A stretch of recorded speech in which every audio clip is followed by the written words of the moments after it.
And now, if all that is clear, we can start at last our first session.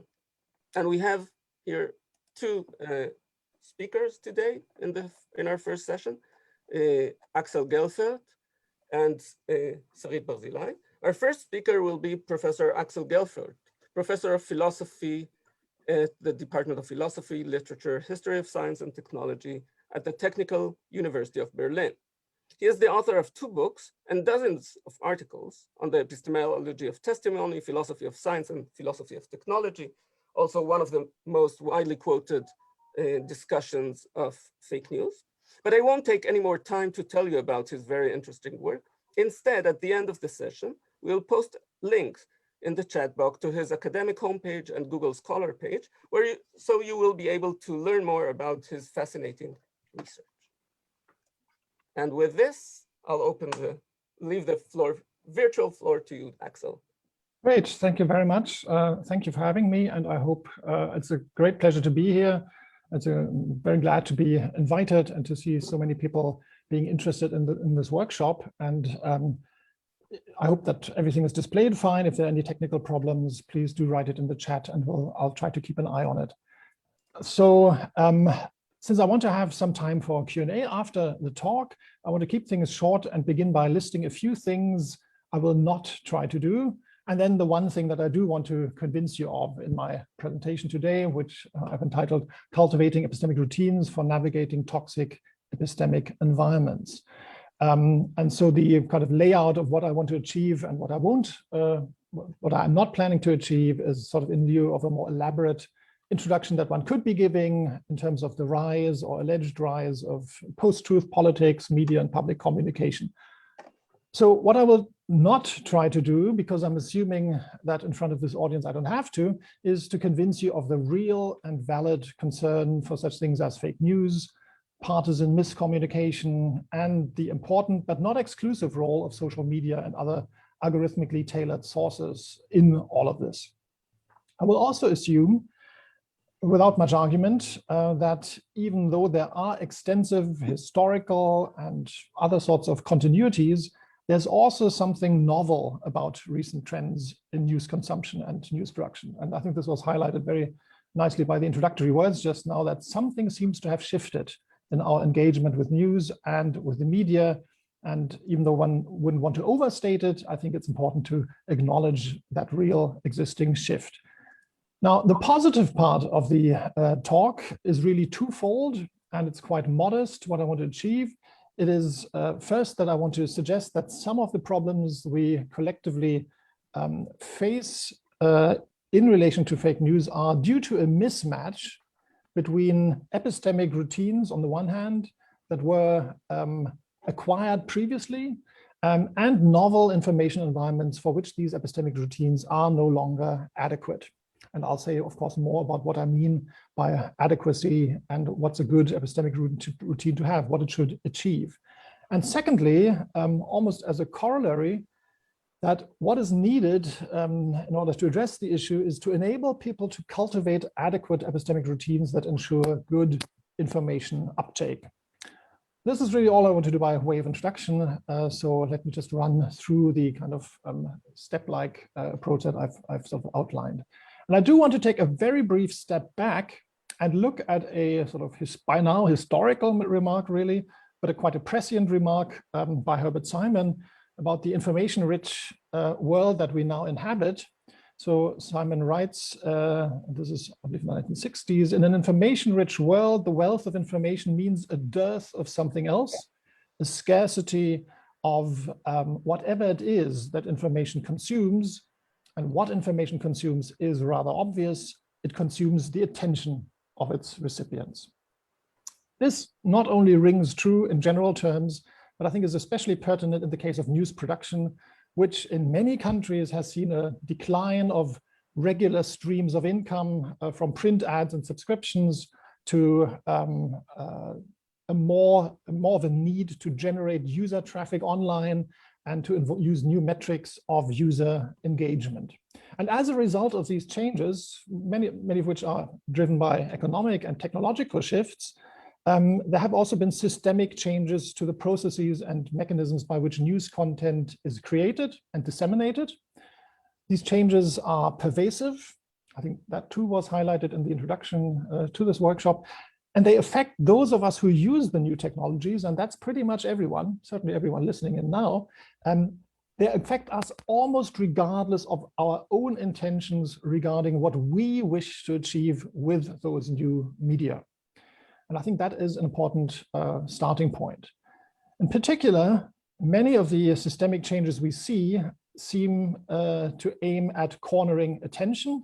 As Nir Eyal puts it in his popular book, Hooked, How to Build Habit-Forming Products, forming habits is imperative for the survival of many products. He's here talking about online products, so platforms like Facebook.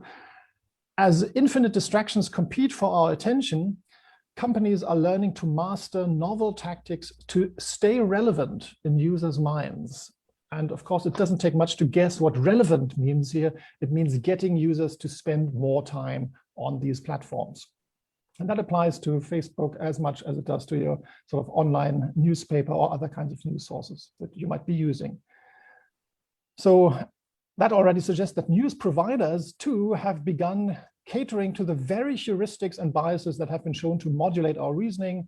One very memorable phrase that I keep citing in this context is an article by the magazine Psychology Today, where they dubbed social media cognitive biases on steroids.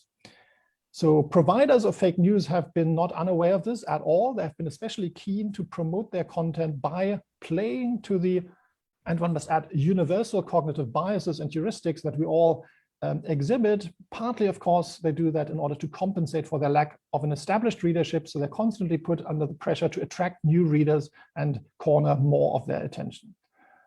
I won't be spending a whole lot of time on this aspect, just a brief list, what kinds of cognitive biases we're talking about here. And many of you would be familiar with that, I'm sure. There's, of course, a very prominent example, the confirmation bias, that is the near universal tendency to favor new evidence that confirms our existing beliefs or theories. Also repetition effects and priming, which can influence the interpretation of information to the point of inverting it retrospectively, so making things really come across quite differently in terms of their content, and effective and partisan arousal, which reduces also the willingness to compromise. And I'm sorry to be showing historical images of a former president's tweets here. I'm sure we've seen enough of him already, but he has exhibited many of those tactics of playing to cognitive biases, for example, in his tweets. It's clear that the systematic exploitation of such biases and heuristics renders individual reasoners vulnerable, renders them vulnerable to accepting false claims, all the more when these confirm deeply held convictions and worldviews. But the epistemic dysfunction that arises from these kinds of developments not only comes from getting us to accept false statements, it also comes from undermining our reliance on trusted sources in our social environment. So we all exhibit indirect reliance on trusted sources in our social environment to keep us abreast of ongoing developments.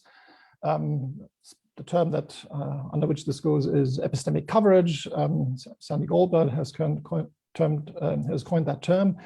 And this distinction reflects the fact that each of us navigates informational environments both by actively seeking out and assessing sources of information, but also by relying on our information, on our environment rather, in more unspecific, routinized ways. For example, by engaging routinely on a regular basis in conversation with certain people whom we trust for certain types of information, maybe because we share certain kinds of interests with them.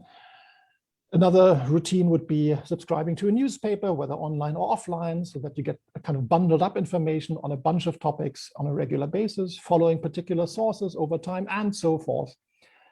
And for us to succeed in having truthful and comprehensive knowledge about the world, we really must be doing both of these things. We must be relying on direct testimony, but also on indirect coverage by our unspecified social environment.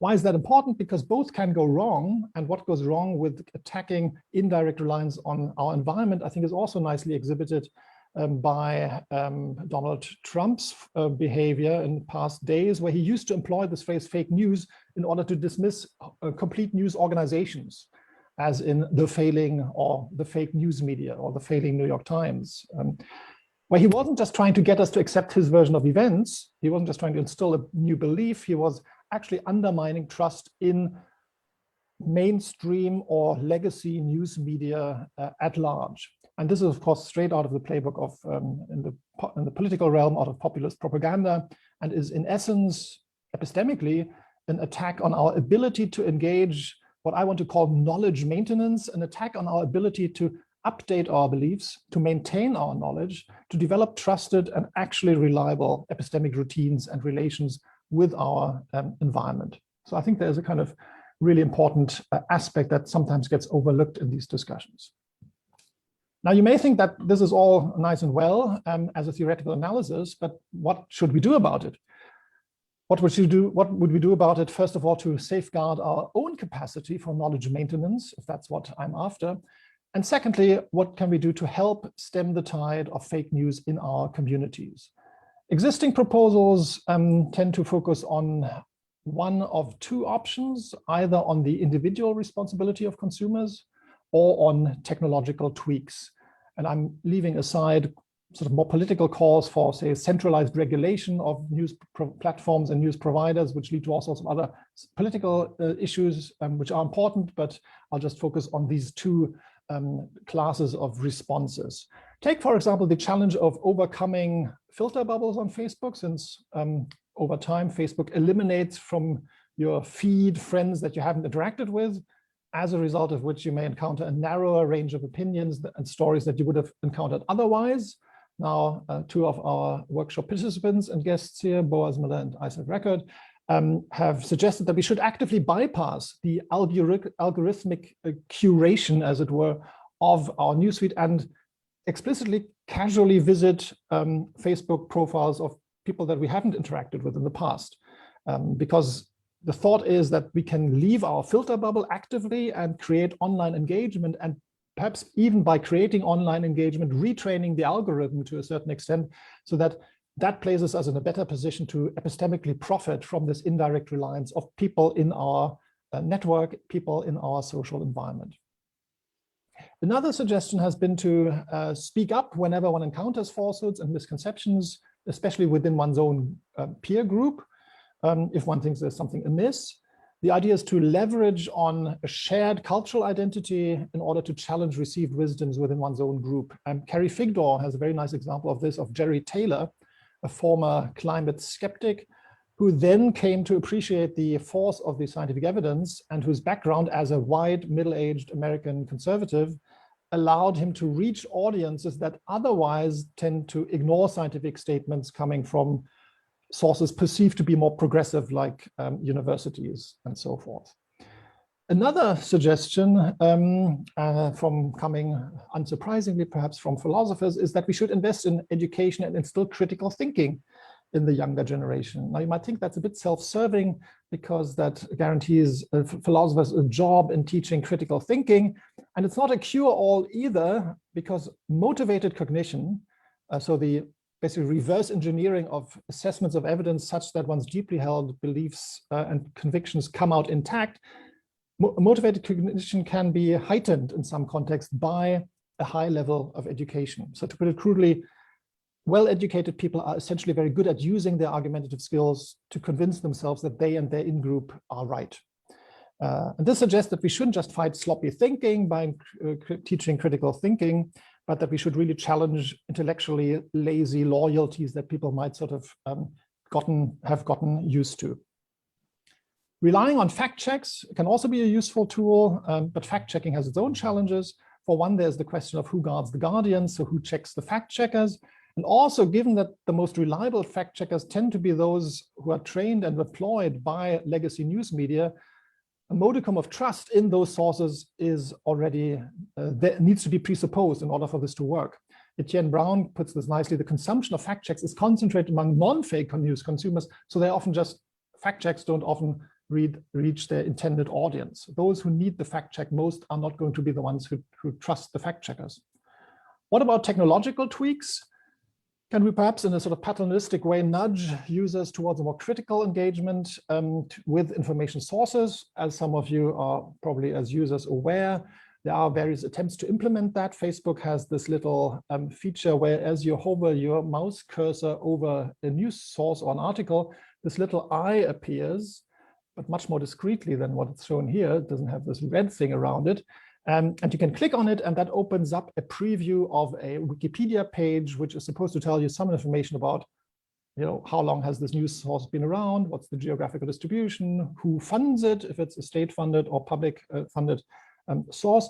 Problem is that once people scroll through their news feed, once they encounter information overload, let their guard down and rely on these mental shortcuts to sort the wheat from the chaff, they will rarely make use of any additional information that you're dumping on them, even if it just requires a single click. So, I mean, if people can't even be bothered to update their privacy settings, you can't expect them to click on like a little eye to get information about a news source they have shared. So what this suggests, and that's where I come to the positive part, is that any technological tweak is only as good as our ability to integrate it into our routine behavior, into our epistemic habits and routines. And so as the final sort of suggestion, I think that neither technological tweaks nor the well-intended appeal to think critically really address the fundamental systemic factors that distort our information environment. But we have at our disposal an intermediate realm of actions where we can take action. And this goes back to what I said earlier about epistemic coverage, reliance on our social environment, and routines we rely on in order to tap into our informational environment. Because what do epistemic routines do? They do in some sense exactly what cognitive biases and heuristics also do. They reduce complexity. But whereas biases and heuristics are something we rely on in self-defense when we have information overload, when we're overwhelmed and when we are not in control, the idea is that epistemic routines are and can be deliberately chosen. And if chosen well, we can commit to the routines, follow them, and sometimes review them, all in a deliberate way. To give a little sort of illustration of what's meant by that, there's a colleague and German popular philosopher, Philipp Hübel, who has written a nice book just for the title I want to cite it, which is called Bullshit Resistance. So he thinks of bullshit resistance as a cardinal virtue at the individual level. It functions like a sort of immune system that kicks in whenever we confront something like a piece of fake news. And there is this immunological metaphor behind all of this, which has its limitations, but which in some ways I think is quite apt. After all, fake news sort of feeds off a host. It feeds off legacy news media, which it mimics with all its trappings. But there's a further parallel in that the primary task, as we've all seen over the past 12 months with the COVID-19 pandemic, is to keep any epidemic or infodemic in this case from spreading. So merely boosting our individual immune response won't do, or at least it only works if everyone does it. So another illustration, another parallel, a crude one, but perhaps an illustrative one, is a lesson from medicine. When medicine in the 19th century developed the germ theory of diseases, they faced the challenge of how to reduce the rate of disease. For example, classic case, many women after giving birth died of childbed fever, even and especially in hospitals. And sure, it would have been a good idea to strengthen the immune response of these young mothers, except of course that nobody at the time had any theory or clue about how the immune system really works. And then Ignaz Semmelweis comes along and has this ingenious practical suggestion, inferred inductively from what works from observation, namely simply require doctors, regardless of where they're coming from, who are frequently in touch with diseased patients, to wash their hands before they see the next patient. So that's trivial, but the non-trivial point behind this is that the introduction of a stable routine here reduces the risk of transmission and infection, regardless of the specific nature of the cause and the agent's condition. And we've of course seen a live example of this over the past 12 months when we didn't yet know how things work, but we knew there were a few steps that we could take in order to make it a habit to reduce exposure. So extending this very simple idea to the epistemic realm, it's important to highlight that emphasizing routines does not, and I emphasize, does not absolve the individual of somehow of his or her responsibility. But it also does not shift responsibility solely to the individual. Why is that? Because epistemic agents may well be held responsible for the epistemic routines that they themselves commit to, but, and that's important, in order for them to be able to make responsible choices, the predictable effects of their choices must be made transparent whenever this is technologically possible. So there's also an onus on, for example, technology companies and social media companies and platform providers to lay out and make clear what it is and how your actions influence the output, and what steps you can take to guard against this exposure. So arguing in favor of epistemic routines, which includes the habitual reliance on trusted sources, as I said, is also not the same as blind trust. I'm not advocating blind trust in sources here, because for one, there are lots more epistemic routines than merely the choice of which sources to trust. There's also decisions about when to consult information, how often to consult information, in what frame of mind to seek out certain types of information. These are all things that can be cultivated as epistemic routines. And secondly, commitment to routines often is a precondition for acquiring any sort of stable, reliable, inductive track record, something which allows us actually to make reassessments and review our initial choices. So in a manner of speaking, epistemic routines, or good epistemic routines anyway, are what's needed to enable the meaningful exercise of intellectual autonomy. We're not arguing against intellectual autonomy, I'm arguing for ways of actually boosting intellectual autonomy here.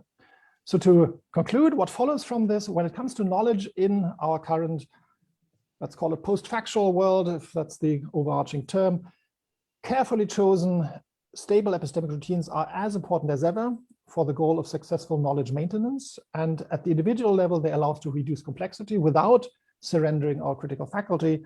And at the collective level, they may allow, that's perhaps a hope, but something I'd be keen to hear about from you, they may allow for the emergence of recognizable and recognized norms and conventions, which I think is something we are sorely lacking, which then allows us to believe responsibly and know successfully, even as we navigate these increasingly treacherous information environments. That's basically the proposal, and thanks for your attention. Looking forward to questions.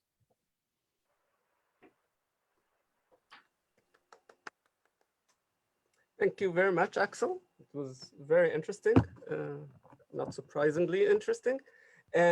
Just a quick reminder of how we're working here. If you have a question, please both use the raise hand feature so I can easily locate you, and put your question in the chat box.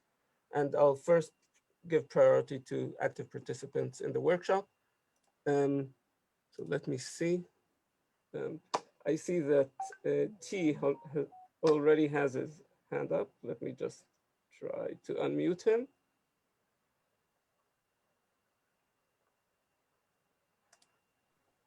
T, can you unmute yourself? Yes. Hello, can you hear me? Yes, very well. Hello, thanks for the great presentation.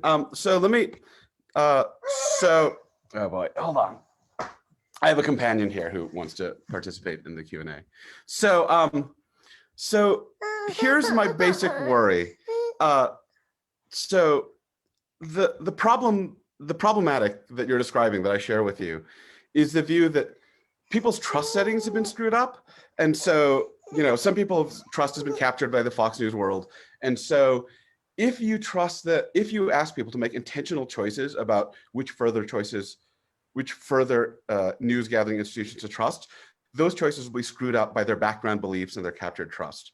So my worry is that your solution that you're proposing involves the intentional development of habits. And if we're leaving the development of habits up to people's intentional choice, then those habits will be developed by the same captured background beliefs and trust. I mean, that is that people who are already oriented towards decent news sources will, using those background beliefs, develop good habits. And people that are already captured by Fox News are going to develop Fox Newsy habits based on what Ben Shapiro tells them to develop, and that habit development will just make things worse, so that it's not escaping the background problem is my worry.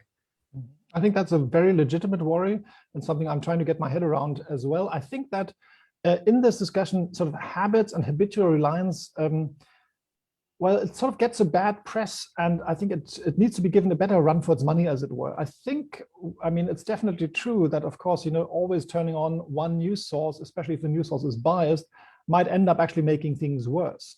But I do have a kind of fundamental trust that there's a kind of bootstrapping possibility, at least there. I mean, perhaps of the sort that Carrie Figdor describes, when people free themselves from certain kinds of bias and see the internal contradictions within certain kinds of problematic worldviews or ideologies. But that can only work when people are not sort of, as it were, cognitively overloaded. So I see as one, and there may well be a point where we say, look, we're not going to save everyone. We're not going to come up with this proposal that gets everybody to sort of leave their rabbit hole and rejoin a sort of reasoned liberal discourse in some way. But what one can do is to safeguard against the kind of slippery slope that people end up on.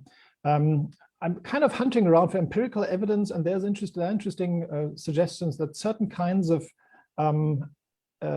certain kinds of improvising, sort of going with the flow, for example, of information that's being presented, is actually really detrimental to making good judgments, and where sort of a certain kind of stability is able to at least provide some elements, some stepping stones to get out, either get out of these problematic locations in sort of epistemic space, as it were, or to make people don't slip further down the rabbit hole. I know there's a lot of optimism and hope included in this proposal. Proposal needs to be spelled out in more detail, but that's basically the kind of overarching hope that's, I think, driving this project.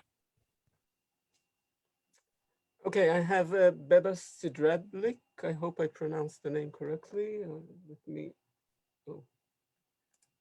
Can you unmute yourself, Beba?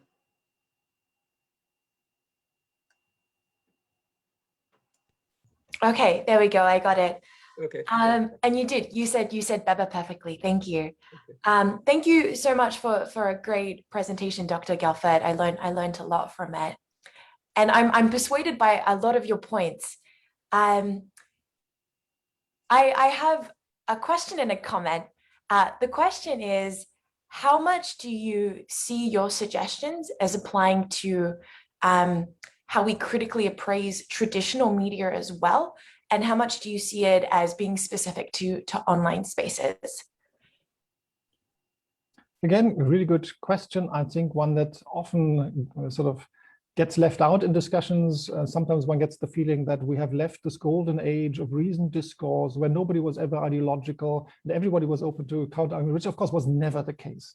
So, I mean, newspapers, which are now lauded as this beacon of reasoned discourse and stability in this sea of online information. Well, the heydays of the newspaper industry in many countries were, starting at the end of the 19th century with really ideological. You knew you were buying the socialist paper or the capitalist paper, and you did it deliberately to stay within your sort of filter bubble, if you like. So I think that's all. What I'm proposing is not extremely specific to the new phenomena we are discussing. What I think only makes it perhaps more pertinent is that it's for example, a lot easier to encounter this, a mix of good and bad information, sort of randomly. We're just being bombarded with perhaps with more of the same, but quantity can always tip over into really qualitative differences. And I think that's really what we're talking about here. So I don't think that this is something which is specific, which is solely confined to, for example, online media. But having said that, there are some factors, for example, cognitive overload that comes also with sort of sensory stimulation, Zoom fatigue being, one manifestation of it, and a kind of fatigue in terms of making judgments about sources being another factor, which are significantly more pronounced in these kinds of new media. It's a matter of degree, but that doesn't mean there isn't a significant difference. Okay, that's really helpful. And that ties into the brief comment I want to make, and I'd be curious to hear your thoughts. It seems like with epistemic routines, we're thinking about individualized choices that someone can make when they enter into a certain space. And correct me if I'm wrong, but it might also be the case that as part of someone's epistemic routine, they might just need to avoid certain kinds of epistemic spaces.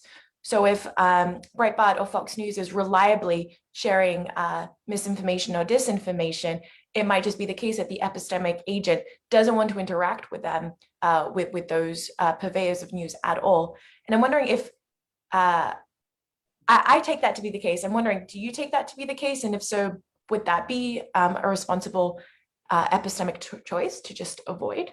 I think that's a practical necessity to make such choices. Yeah, I don't think that we have the epistemic duty to engage every bad argument or sort of bad faith argument that we encounter in public discourse. And so, yeah, I totally agree with that observation. Yeah. Okay, thank you so much, Professor. We have about a minute and a half for a very short question and a very short answer. Isaac Record, please. Can you unmute yourself? Thanks, Axel, for an excellent talk. I really like the way you framed this issue. I want to push you on the practicality of your suggestion. And I think the example that you used in motivating this is telling, right? Semmelweis and washing hands. It took literally hundreds of years to make doctors wash their hands. We still do studies and find that doctors are not washing their hands in between seeing patients.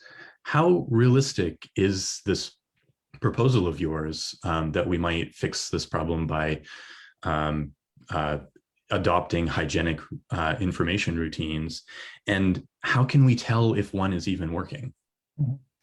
That's a good point. I mean, optimism is a good thing, but it doesn't mean that's always sort of borne out by reality, obviously. And you're totally right that, I mean, I don't expect that we can all sort of agree on or take up good epistemically hygienic practices, which of course is also very problematic terminology, which I'm guilty of myself. But within the next election cycle or something like that, that's illusory. But so I think there is also an onus on making it easy for people to engage with media and with news in a certain way. So the onus is not to individually develop that, although of course in the end it will have to be put in practice through individual choices and actions, but to encourage and, as I said, sort of make certain kinds of features transparent that feed into those choices. I'm not terribly optimistic that this will work, so it may remain kind of aspirational, but as an aspirational kind of goal, it might still inform, hopefully to a sufficient extent, but it's not guaranteed, it may still inform individual choices. So, but you're totally right. This medical example is, in fact, works both ways. It can also backfire. So unfortunately, and as expected, we have more questions than we have time. So please join me in thanking Axel for this excellent talk. Thanks for the great questions and the discussion. Thanks.